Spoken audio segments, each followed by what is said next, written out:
Hello, are you a parent of teens? Would you like to hear insights on parenting teens? You're in the right place. I'm here with my friend Immaculate, and today we are going to talk about parenting, and especially parenting for single mothers. Immaculate, you're welcome. Thank you, Lillian. Tell me a little bit about your experience parenting as a single mother. Okay, thank you. Parenting as a single mother is both exciting and challenging.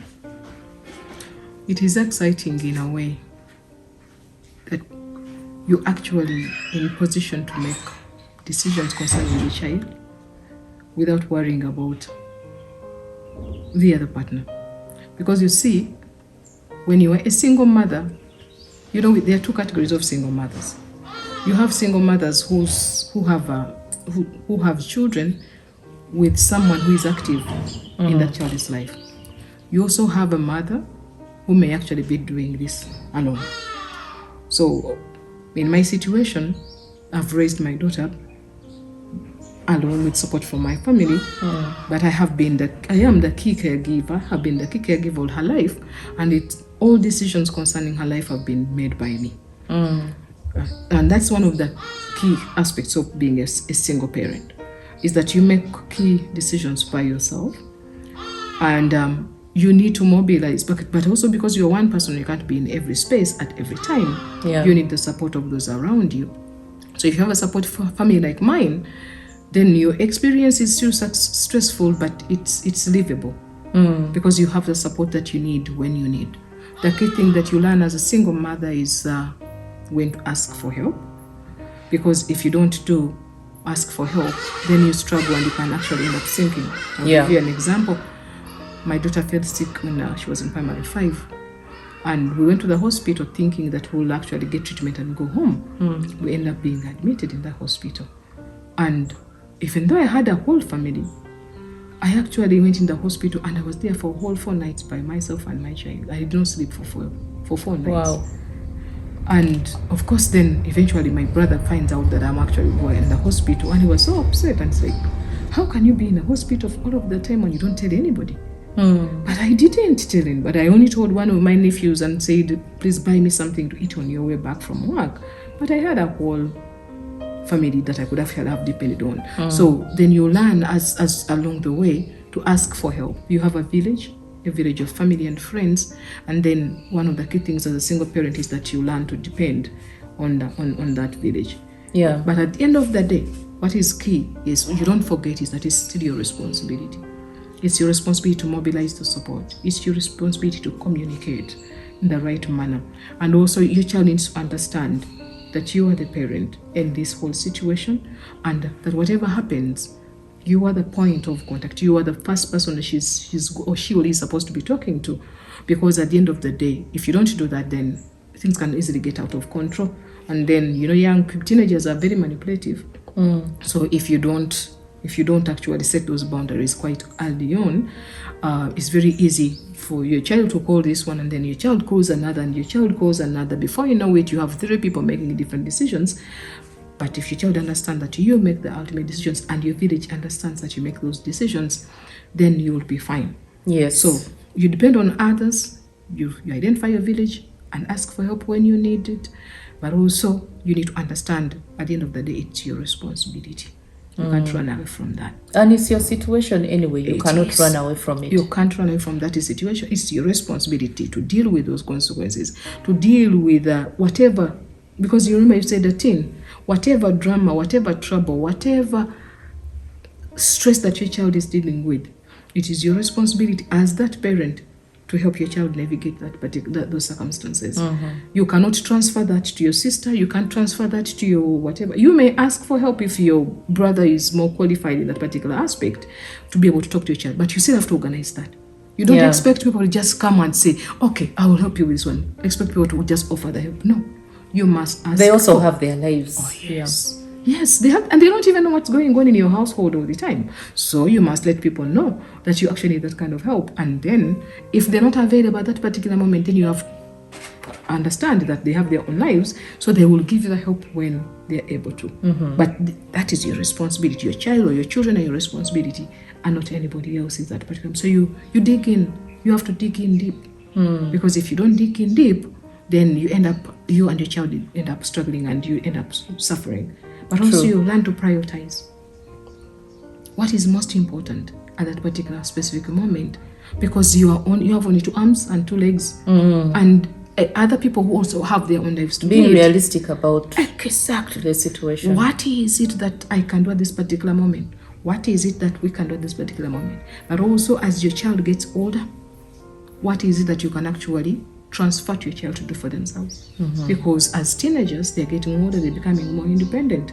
So you cannot continue to baby them like the way you do 5-year-olds or 10-year-olds. Now they're 13, they're 14. So you progressively transfer responsibilities so that your children or your child understand that this is us. This is us. Irrespective of how many other people live in your household. Because many of us single parents, you end up sharing household with others. But at the end of the day, how do you transfer responsibility progressively so that your child learns how to do that? So the experience is different for each parent, because for some single parents don't have the support that I've had. I have been blessed to have that kind of support. My family has been all around us, and they have literally carried us through some of those difficult situations. But at the end of the day, even when you don't really have the same village like I do, you just have to dig in and do, because it's your responsibility. A child does not ask you to be here. And when your teenager is going through being a teenager, you have to be available. You have to be present. You have to be present. In all forms. In all forms, you have to be available. Because if you don't handle that stage properly, by the time that your child is through that stage, they may not want to look at you. They may not want to. And you're already one parent. The child is already dealing with the absence of another parent. Because you see, when you are one, the other parent is absent. It hurts your child. So when they become teens, now it's even more complicated. They are angry, they're resentful, they are hurting. They have all of those issues to deal with. Now, you as a parent, you can't choose to sulk or to get upset. When your child is upset, you remember that this situation was partially created by you. So then you take responsibility, and then you support your child to deal. It's not about you, it's about your child. True. Yeah. So in your opinion and experience, what have you found most exciting raising your teen, and then what have you found most difficult? What I find most interesting or exciting is let's say, the key milestones. You get to celebrate the key milestones with your child. Okay? But also, what is also the other interesting thing is that your child knows that you are there, right? That you are dependable. So when they have something new and something interesting, it is you they are going to come to. So you celebrate those achievements together. You also get the opportunity to watch them grow, to evolve, to transform, to become more mature, more adult-oriented. And then the days they come and say, oh, but mom, you don't have to do that. I will be able to do that. My daughter, when they were discussing going to school even before she became a teen, because the school required her to go to school on Saturdays, and I'm telling her, I am not waking up at 5 a.m. on a Saturday to take you to school. I am too tired. And then she go like, but mommy, you know me, I can take myself to school. It's just because you don't trust me. But I can't go by myself in a taxi.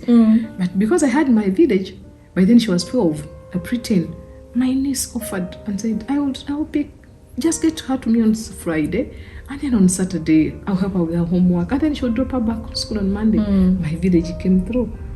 So it is that, but it's also the joy of you enjoying the celebration of those achievements with your village. And your child achieves things. When you're a single parent, your child's achievement is your achievement. Because the journey is grueling, and you walk that journey with your child. Before you talk about challenges, I want to ask one question. Yes. I have been told by many single parents, or by people who observe single parents, that sometimes they spoil their children because it's a kind of they feel like there's something they're missing, so they tend to overcompensate. Exactly. Is that a thing? It is a thing, but it's not a thing for everybody. And especially for a woman like you, an empowered woman who is independent, you have a good job, you have the money to take care of your child. I have always been, I guess I was just conscious. I was very conscious, and I understood that my child needed to have the right boundaries, have to have the right attitude towards life, not to live a life where she expects everybody to create space for her, for everybody to make sacrifices for her, for everybody to just live for her. If you are not careful, when you overcompensate, that's what happens. You raise entitled children, but it happens because as a mother, you will deal with feelings of guilt.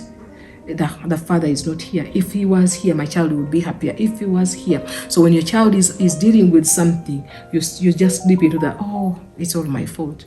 If her father was here, probably things would be different. Then you are going to go like, okay, let's go shopping.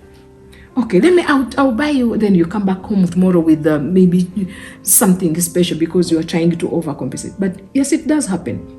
But it's not always the best way to do. All it does is actually creates a situation where your child learns to get becomes entitled, and they expect you to bend back and forth without her or him doing anything, and earning or deserving anything. I know this is your experience as a mother. Do you think that men do the same, or do you think the experience is different for single fathers?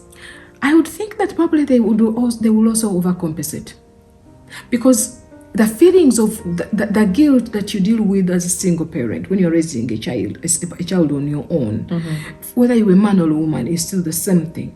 You have this feeling that if you had been done better, if you had made better choices, your child will not be dealing with the consequences of dealing with an absentee parent. You deal with that. There is no way around. You can't run off. Every time your child says, "But where is daddy?" or your child says, "Where is mommy?" because you're a single father, then you go like, oh my God, what have I done to my child? Is there a point at which you stop, and you don't need to answer this anyway, but I think there should be a point at which you stop blaming yourself, because it's not a situation. I mean, we all make different choices in our lives that have consequences, but you cannot forever blame yourself as a single parent, because it's not one person's, situation. I think it does. You have to make a choice to stop. And one way of doing that is actually dealing with the pain that comes with it for you as a person.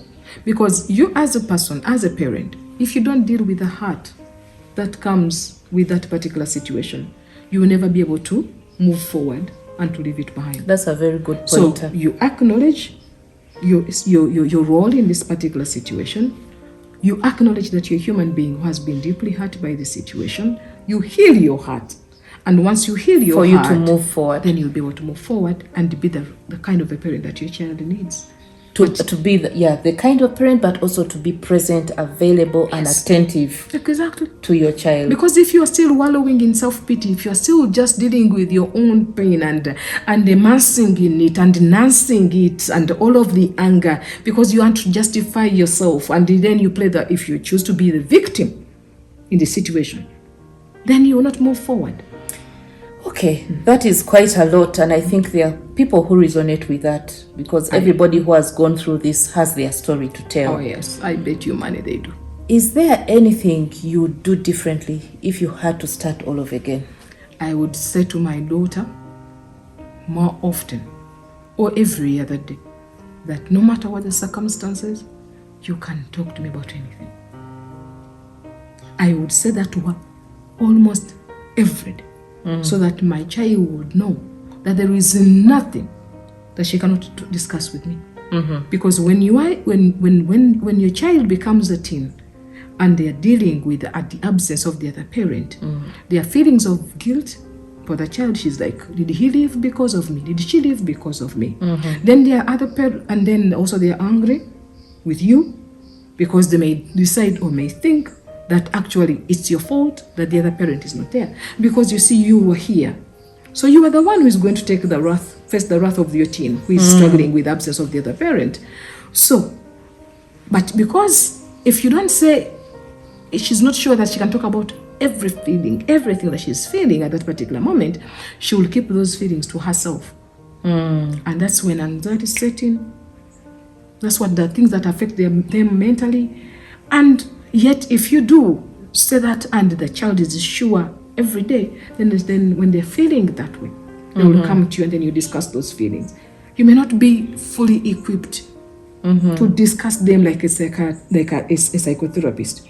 But as long as your child knows that they can come to you and talk about this, they have comfort in you and they derive peace in that you are there and you can talk about everything. Whether it may upset you or may hurt your feelings, but your child knows you have safe space where they can actually go and discuss all of this. That's one thing I would have said every day, because I think I may not have said it often enough for my child to hear. Let me get back to the challenge. I know you've talked about the exciting part, but just one challenge that you have experienced that keeps on haunting or getting to your head when you think about it.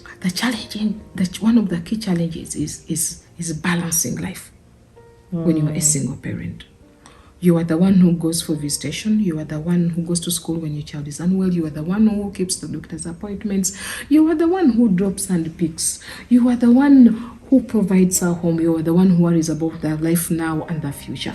It's hard enough to be a parent. It's hard enough to be a parent. You are two. But it's so hard when you're one, because then all the responsibilities of nurturing, of raising, of providing, of protecting, of comforting, of encouraging, falls onto that one parent, whether man or woman. And that can be overwhelming. And in the process, if you're not careful, it ends up affecting your own mental health. True. Because you are stretching so thin that before you know it, feels like you're about to break into two different pieces. That is extremely challenging. And that's when you go back to remember that you have a village. That's when you remember that I have a brother-in-law, I have a niece, I have a nephew, I have a sister. So if you are so tired, I wish I had done a little more of that. That yes, I still had my village and I relied on them. But I think even when I look back now, I could have said one of those days that, you know what, today I am just too tired. Let me just sleep in. Let me ask for some help from my niece to go and do. And they were always happy to help. But you are the parent, and the child has one active parent. So you feel like if you're not there that particular day, your child will go like, but why didn't mommy come? Because your child still needs you. She already has one parent. The other one, she knows the other one is not going to come.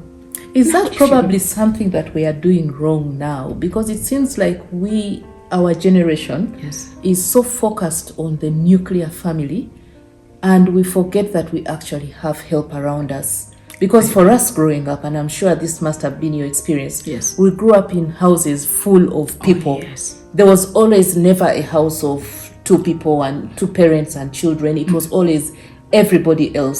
So you never ever even worried about whether you had help, or you didn't worry about who would take care of the kids. There was always someone around. And for me, that's what helped, because ever since I had my daughter, I lived with my sister until just a few years ago.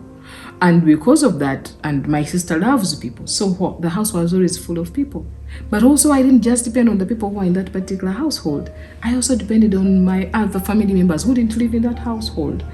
I understood that I could not do this alone. I also understood that if I asked for help, I would get it. But the difference is you must organize and coordinate all of that help. So either way, so something that would have taken you if you had husband or an active father in her life, all I would have had to do is make one phone call and say, I am going to be in the field on this particular week, and there is this at school, and then it would be sorted. But because I didn't have that, I would have to call either my brother-in-law who may not be available, then I make a phone call to my niece who may not be available, then I'll call another one to my sister who may be available. Eventually, something that would have taken you 5 minutes to sort, you need an hour to work through. And all of that is continuously draining and stressful. But you have to do it because it's your child. You are the parent and your child didn't ask to be here.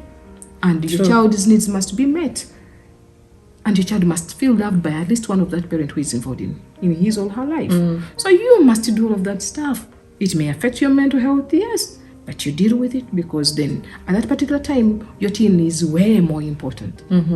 you are more equipped as an adult to deal with the consequence, with the stresses, compared to your child who is only a 13 or 14 or 15-year-old. Earlier on, before we came to this talk, you did mention that sometimes we think about our own issues ourselves and how this whole situation of single parenting is affecting you as a person, and then you don't think about the child, the teen who is actually having to live this life of being parented by a single parent.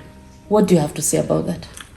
When you are dealing with a teen, or when you're in any other situation in your life, if you have an unresolved issues that are similar to that situation, they are going to crop up. You're going to be transported back to your own experience as a teenager. So if you have wounds that are not yet healed, that never healed, or you never dealt with, then they are going to pop up.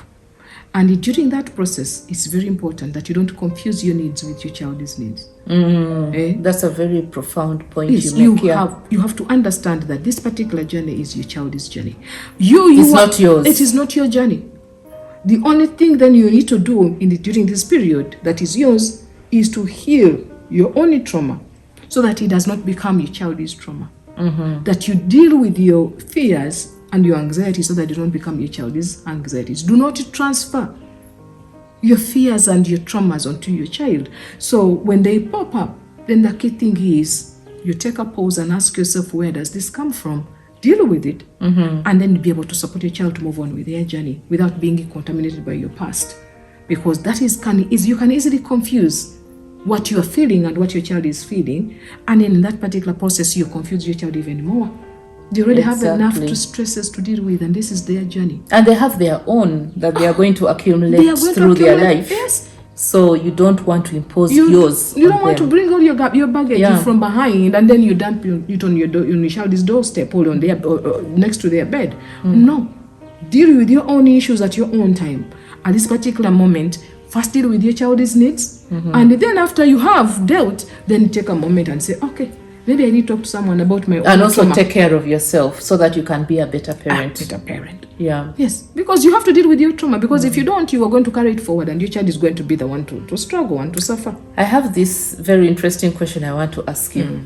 What is one conventional trick or advice you have been told or that you knew about parenting that never worked or that has never worked when you've applied it? Oh, my child wants you should give everything your child that you never had. My child must have everything that I never had. Oh, I worked so hard. We worked so hard when we were young. My children should not suffer like that. And then we forget that the working hard, the sacrifice, the doing without is what turned us into resilient, hardworking, reliable, strong people with the integrity, with the character. Our trials and our struggles refined us and transformed us into who we were before. Now what do?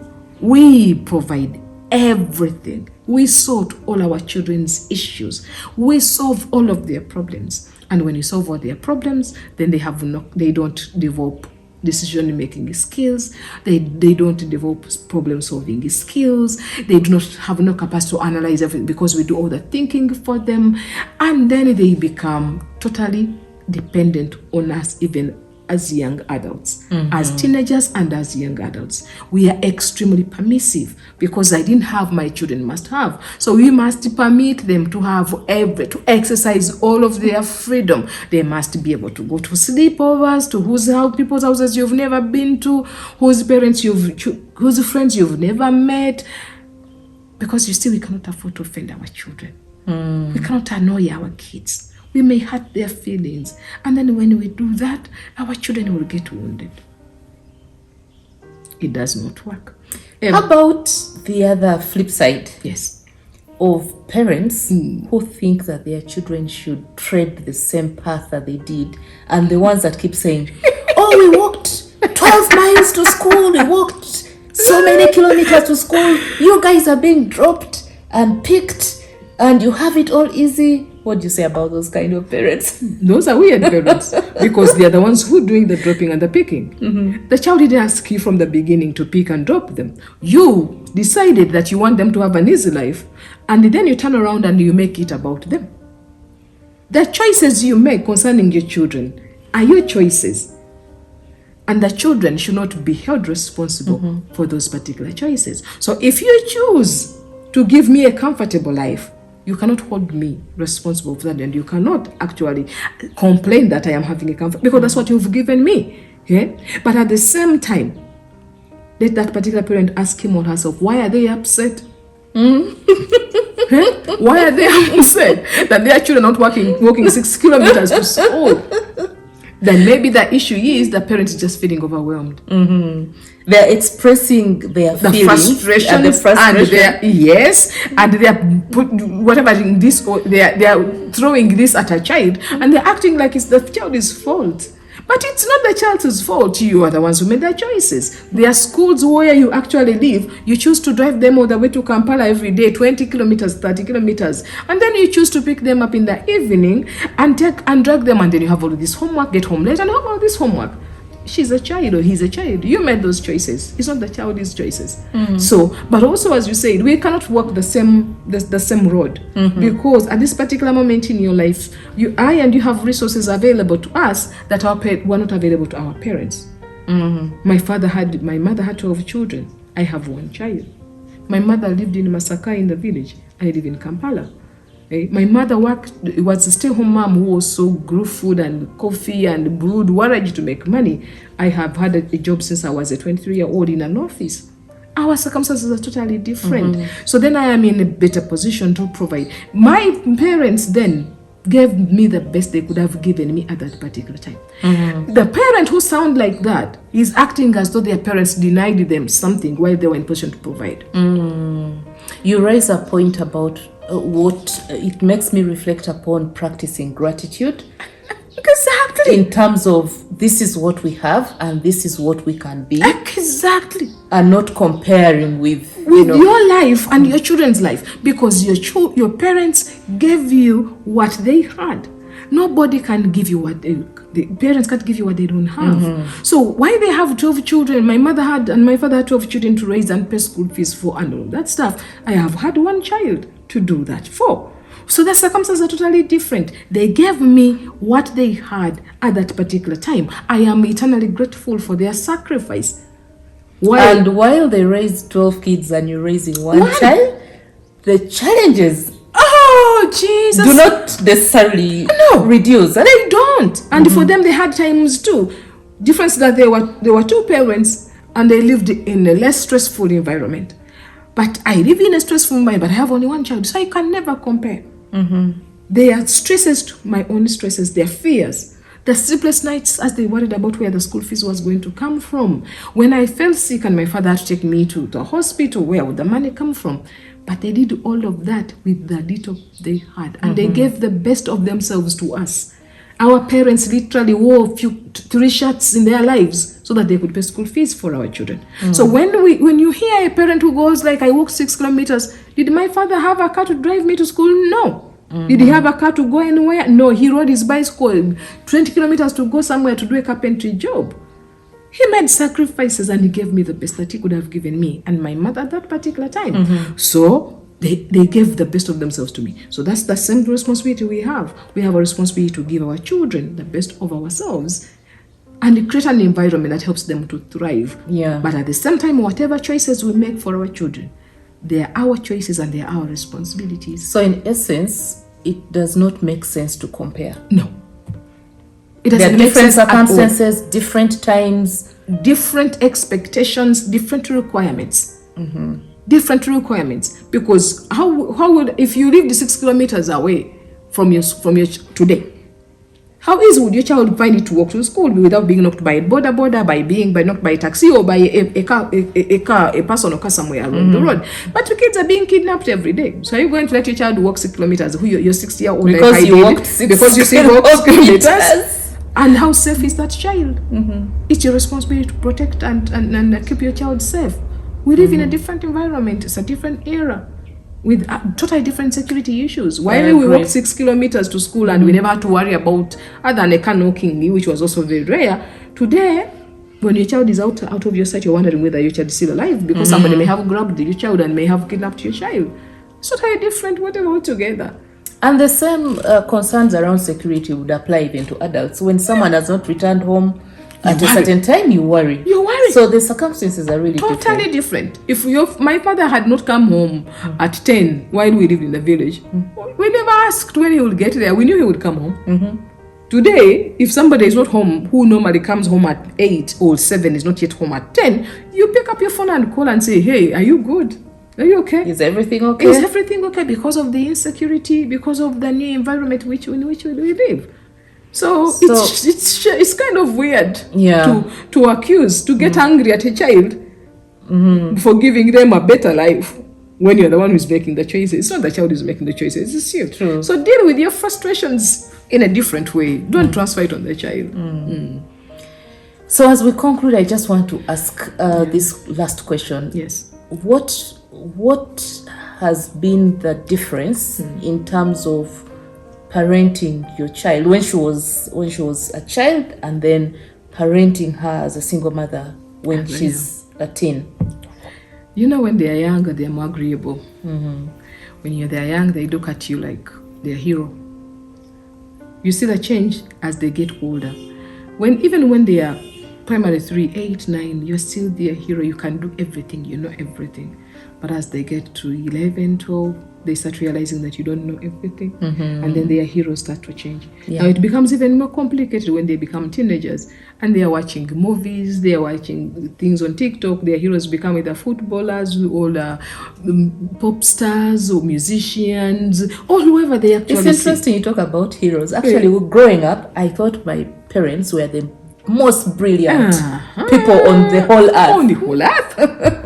When my daughter was 8 and 9, I knew everything. And then she got old and she found out that I didn't. And I drastically dropped in the line of in the heroism. But then all of that changed. So when they're younger, they're easier, they're more agreeable. They have less issues, personal issues to deal with. So when you are guiding, they are more willing to listen to you and to listen to your guidance and direction. Yes, because they know that mommy knows best. When they become teens, they know best. Their friends know best. Their teacher know best. I'll never forget when my daughter was in primary, primary 4 or 5. Primary 3, 4, when I would say something, actually it was 3. She went to school and then she comes home with her homework.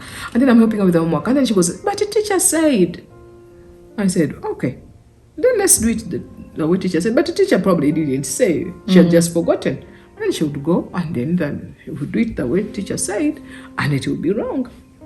And then the next time that happened like twice. And then the next time when I said, she listened to me and we did it and it was right. So you see the change. The growth, they grow. So when they are younger, they are much calmer, they are more agreeable, they have less issues to worry about. Their issue is, oh, you see my bag, maybe it's old. Their issue is, hey, my friend did not share her break with me. When they become teenagers, it is my friend is not nice and they're throwing tantrums.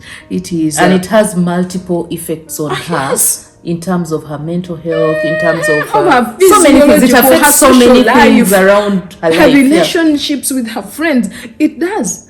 But also, teenagers are so egocentric. Everything is a matter of life and death for them, and it's all about them. But me. Your babies are going to be picking flowers and bringing it to you. Hey, mommy, because they know you have flowers. Teenagers will be...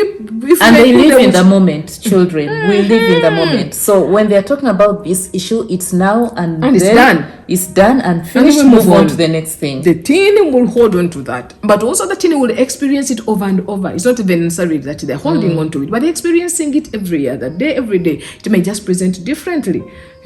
So they have that, but also they're becoming independent. They have a mind that is growing. But they're also exposed to all of this information, which isn't when they're younger, you control the information. They can be exposed to. When they're teenagers, they can find the information elsewhere rather than you. So then they have it, whether you want it or not. Then you have to deal with the information they have. Then you have to guide them with the knowledge that they have that information.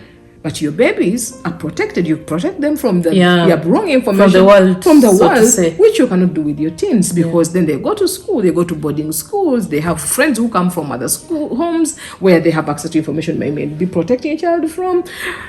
It's completely different. It's a completely ballgame, but also your teen is evolving and is changing and is growing and is transforming physiologically and mentally, adapting different identities. Exactly. Today they are this, tomorrow they might be something else. Exactly. Yeah. So then what do you do? So it's totally different. But hey, as we say, you pull up your socks. You fold your and get ready and you for get the ready battle. for the ride. You go, you get ready for the ride, because whether you like it or not, it's going to happen. They are teenagers now. The roller coaster is coming. It will vary depending on which child you're dealing with, but it will come. Oh, Immaculate, you have such a wealth of experience. I just enjoy talking to you. I think I should bring you back to talk about something else. But I've really enjoyed having this conversation with you, and I hope that some people who are also in this situation have learned and maybe resonate with what you have shared. If you've enjoyed watching this video, please subscribe so that you can watch more of these videos. Thank you and bye.